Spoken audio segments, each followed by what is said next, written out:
ग्वालियर में आयोजित नेशनल पारा एथलेटिक्स प्रतियोगिता में झारखंड के खिलाड़ियों ने शानदार प्रदर्शन किया।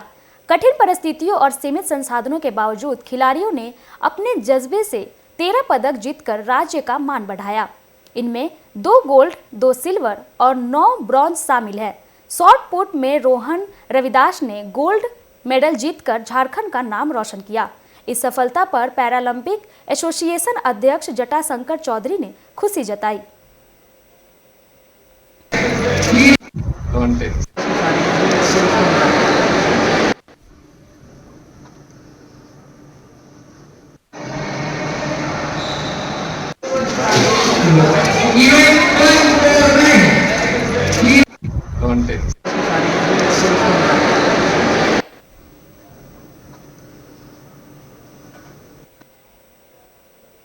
किसी भी राज्य को मजबूत बनाने के लिए, किसी भी राज्य को एक डेवलप्ड राज्य बनाने के लिए खेल एक महत्वपूर्ण हिस्सा रहा है शुरू से। और ख़ास तौर पर जब हम बात करें पैरालंपिक गेम्स की, तो झारखंड ने भी अलग पहचान बनाई है पैरालंपिक्स गेम में। हाल ही में ग्वालियर में झारखंड के 15 बच्चे चयन होकर के ग्वालियर गए थे और ग्वालियर में जो शानदार प्रदर्शन रहा है, इसी मुद्दे को लेकर के हमारे साथ बातचीत करने के लिए झारखंड पैरालंपिक एसोसिएशन के अध्यक्ष जटाशंकर चौधरी जी हैं। उनसे ही हम जानेंगे कि क्या कुछ योगदान रहा, क्योंकि झारखंड में पैरालंपिक गेम को एक नई पैदान मिली है, एक नई उम्मीद की किरण जागी है। सर लगातार इसका नेतृत्व कर रहे हैं। सर, सबसे पहले सवाल तो यह है कि झारखंड में पैरालंपिक गेम में जो लगातार अभी तब्दीलियां हो रही है, जो बढ़ावा मिल रहा है, जो बच्चों में उत्साह है, वो उसको किस रूप से आप देख रहे हैं? बिल्कुल, बहुत ही वो इनकरेजिंग है, उत्साहवर्धक है। और हम लोगों ने बहुत कम समय मिला हम लोगों को, और जब ये नेशनल गेम का टारगेट था कि यहाँ से बच्चे जाएं, जब तक वो पार्टिसिपेट नहीं करेंगे तब तक फिर वो उनको भी कॉन्फिडेंस नहीं होगा कि हम क्या कर पाते हैं नेशनल लेवल पे। तो हम लोगों ने जल्दीबाजी में उसका सिलेक्शन ट्रायल रखा, उसको हम लोगों ने बच्चों को शॉर्टलिस्ट किया और उसको भेजा। बहुत ट्रेनिंग देने का भी मौका नहीं मिला, थोड़ा बहुत हम लोग उसको ट्रेनिंग दे पाए। फिर वहाँ ले जाके वहाँ ट्रैक पे उन लोगों को ट्रेनिंग दिया गया और करीब देश के सभी राज्यों से वहाँ पे पारा प्लेयर गए हुए थे। करीब तकरीबन 1000 के आसपास वहाँ पे प्लेयर्स शामिल थे सभी राज्यों से, और हमारे यहाँ से करीब 11 प्लेयर को हम लोग भेज पाए थे। तो और उन लोगों ने मिलके 13 मेडल वहाँ पे जीता। 2 तो स्वर्ण मेडल जीता, फिर रजत मेडल जीता, फिर कांस्य पदक जीता। एक प्लेयर ने तो 3 ब्रॉन्ज मेडल जीता। अभी और कुछ चीज़ें हैं वहाँ जो कि फाइनलाइज हो रहा है पैरालंपिक कमेटी ऑफ इंडिया में। जब फाइनली वो अपना रिजल्ट को डेवलप कर प्रकाशित करेगा तो हो सकता है कि मेडल की संख्या और बढ़ जाए। कहीं कहीं बहुत क्लोज कंटेस्ट रहा है, तो उसको अब ऑब्जर्वेशन में रख के वो लोग उस पर विचार कर रहा है, तो करेगा तो वो मेडल की संख्या बढ़ भी सकती है। तो काफ़ी उत्साहवर्धक रहा और मैं वहाँ स्वयं गया था बच्चों का उत्साहवर्धन करने के लिए। बच्चे काफ़ी उत्साहित थे और जब मुझे देखा तो और उनको कॉन्फिडेंस हो गया कि आप आएँ सर, हम लोग ज़रूर जो बेस्ट होगा वो करेंगे, और उन लोगों ने करके दिखाया। तो बड़ा ही वो संतोष का विषय है, मुझे संतोष है उस पर, अपने खिलाड़ियों पे गर्व है। झारखंड के जो बच्चे हैं वो बड़ा ही हार्डी होते हैं, विपरीत परिस्थितियों में जीवन जीते हैं। तो खेल जो है उसमें जो भी विपरीत परिस्थितियां आती है उसको मुकाबला करने की उनमें ज़बरदस्त शक्ति है। सिर्फ उनको एक प्लेटफॉर्म देना है, उनको अच्छे से ट्रेनिंग देना है।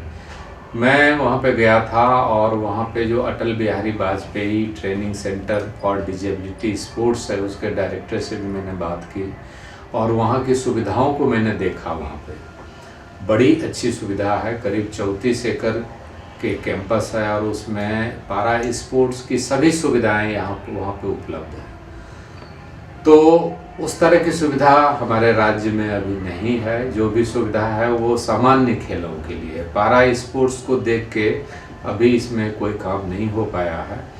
तो यदि मेरी इच्छा है कि यदि झारखंड राज्य में भी उस तरह का एक सेंटर बन जाए तो यहाँ के पाड़ा बच्चे जो हैं जाके हमको लगता है कि वो देश भर में 1 2 3 1 2 5 में स्थान बनाएंगे और ये झारखंड के लिए बड़ा गर्व का विषय होगा। बिल्कुल सर, एक महत्वपूर्ण सवाल की अगर बात करें, क्योंकि लगातार बच्चे जीत कर सामने आ रहे हैं और ख़ास तौर पे दिव्यांग बच्चे, क्योंकि एक अहम जिम्मेदारी होती है उनके माता पिता की, क्योंकि आप इस एसोसिएशन के अध्यक्ष हैं, तो सर आपकी भी जिम्मेदारी होती है उनकी देख रेख, उनकी जो सुविधाएं हैं उसको किस रूप से देखते हैं कि अगर झारखंड में और भी बच्चे आगे आएंगे तो उनको भी वो सुविधाएं आगे इसी स्तर पर मिलेगी, या फिर इस पर क्या कहेंगे सर?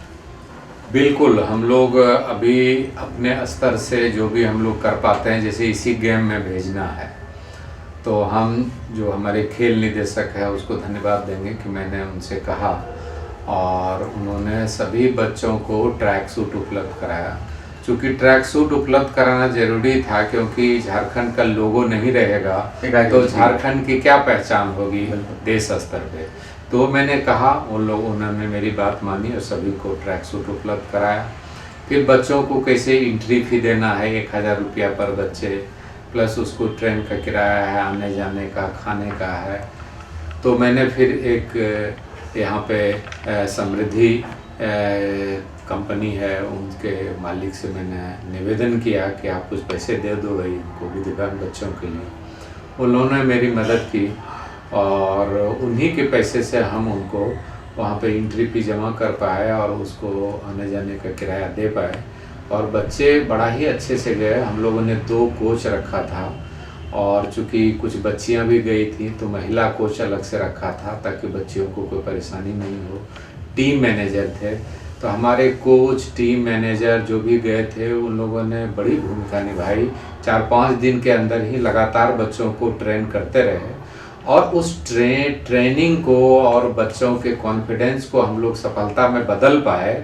ये हम लोगों के लिए बड़ी कामयाबी है। सर एक सबसे महत्वपूर्ण सवाल है, क्योंकि आप अध्यक्ष हैं इस एसोसिएशन के, सर झारखंड सरकार का कितना सहयोग मिल रहा है और झारखंड सरकार से कितनी सहयोग की आपकी अपेक्षाएं हैं? क्योंकि अब इसे कहीं ना कहीं अब एक बड़े लेवल पे जाने की तैयारी आप लगातार कर रहे हैं, तो क्योंकि दिव्यांग बच्चे जो जीत कर आए हैं तो निश्चित तौर पे कहीं ना कहीं प्रेरणा के स्रोत बनेंगे और उन दिव्यांग बच्चों के लिए जो झारखंड में और खेलना चाहते हैं, तो झारखंड सरकार का कितना सहयोग मिल रहा है सर? बिल्कुल, सरकार तो बड़ी चीज़ होती है, बिना सरकार के मदद का आप बड़ा काम नहीं कर सकते।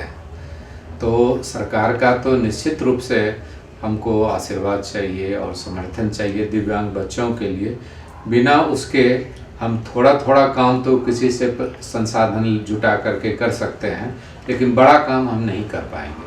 तो हम निश्चित रूप से हमारे जो माननीय मुख्यमंत्री हैं, जो कि खेल में विशेष दिलचस्पी रखते हैं, खिलाड़ियों के प्रति उनकी संवेदना है, और हमारे जो खेल मंत्री हैं माननीय, उनसे भी मेरी अपेक्षा ये रहेगी कि पारा और स्पोर्ट्स के लिए डेडिकेटेड इंफ्रास्ट्रक्चर यहाँ पे उपलब्ध हो। जिस तरह से मैंने वहाँ पे ग्वालियर में देखा, यहाँ भी करीब 20-25 एकड़ ज़मीन चिन्हित करके और उस पे पारा स्पोर्ट्स की सुविधाएं यदि वो मुहैया करा देते हैं, विभिन्न ज़िलों में जो डे बोर्डिंग है ट्रेनिंग के लिए, जो रेसिडेंशियल बोर्डिंग है, उस तरह की सुविधाएं यदि उपलब्ध हो जाता है, तो मुझे ये विश्वास है कि झारखंड जो है देश के अग्रणी जिलों में होगा और उससे झारखंड का नाम रोशन होगा। सर एक आखिरी और महत्वपूर्ण सवाल, क्योंकि पैरा ओलंपिक एसोसिएशन लगातार अब इस दिशा में बढ़ रहा है कि दिव्यांग खिलाड़ियों को कैसे झारखंड में एक अलग पहचान मिले, पूरे देश स्तर पर कैसे अलग पहचान मिले। सर बच्चों को क्या मैसेज देना चाहेंगे, कैसे और बच्चे आपसे जुड़े, कैसे और बच्चों को आप दूसरे राज्यों में खेलने के लिए भेज गए और कैसे वो राज्य के लिए पदक जीत कर आए, इसको मैसेज के रूप में कैसे देना चाहेंगे सर? बिल्कुल, मेरा ये संदेश होगा, जितने भी दिव्यांग बच्चे हैं वे अपने को उपेक्षित ना समझें कि ईश्वर ने उनको किसी अंग से दिव्यांग बना दिया है, उनमें दिव्य शक्ति भी भर दिया है, उसके साथ उनमें बहुत बड़ी शक्ति है। तो वो खेल में अपने किस्मत को आजमाएं। जो उनकी अपेक्षा, जो सपना उनको जीवन के अन्य क्षेत्रों में पूरा नहीं हो पाया है, मेरा पूरा विश्वास है कि उनका सपना जो है, उनकी अपेक्षा है, खेल में पूरी होगी। और जो भी वो खेल अपने से खेल सकते हैं, जिसमें भाग ले सकते हैं, उसमें ज़रूर बड़ी संख्या में भाग लें और यदि हम ज़्यादा से ज़्यादा खिलाड़ियों को राष्ट्रीय स्तर पर भेज पाएंगे तो हम समझिए कि ज़्यादा मेडल ले पाएंगे। अभी हम लोग 25-30 बच्चे यदि भेज पाते तो हमारे मेडल की संख्या उसी अनुरूप होती, जो कि हम नहीं कर पाए। समय कम था, उतने बच्चे सिलेक्शन ट्रायल में आ नहीं पाए। जो भी आए उनको हम लोग उसमें से जो ब्लाइंड बच्चे भी थे जिन्होंने कि भाग लिया डिस्कस थ्रो, जेवलिन में और गोल्ड मेडल लिया, तो ये बड़ा ही अद्भुत चीज़ है। और हमको झारखंड में जो शक्ति है, यहाँ जो स्पोर्ट्स का कल्चर है उसको पहचानने की ज़रूरत है। और जिस चीज़ में यह राज्य अच्छा कर सकता है उसमें निश्चित रूप से काम करना चाहिए, उसको प्राथमिकता के तौर पर रखनी चाहिए। बिल्कुल, देखिए हमारे साथ ये थे झारखंड पैरा ओलंपिक एसोसिएशन के अध्यक्ष जटाशंकर चौधरी जी। इन्होंने स्पष्ट कहा है कि दिव्यांग बच्चों को चिंता करने की आवश्यकता नहीं है, क्योंकि अब दिव्यांग बच्चों के भविष्य को संवारने के लिए झारखंड में और कह सकते हैं खेल को बढ़ावा देने के लिए दिव्यांग बच्चों की भी एक अलग भूमिका देखने को मिलेगी। और जिसका जीता जागता उदाहरण है कि ग्वालियर में जिस तरीके से जो खेल हुआ जिसमें बच्चों ने जीत हासिल की, झारखंड के लिए पदक जीत कर आए, तो ये कहना कि झारखंड के लिए एक बहुत बड़ी बात है। अपने सहयोगी रवि के साथ संवाददाता शुभम कुमार, रफ्तार मीडिया, रांची।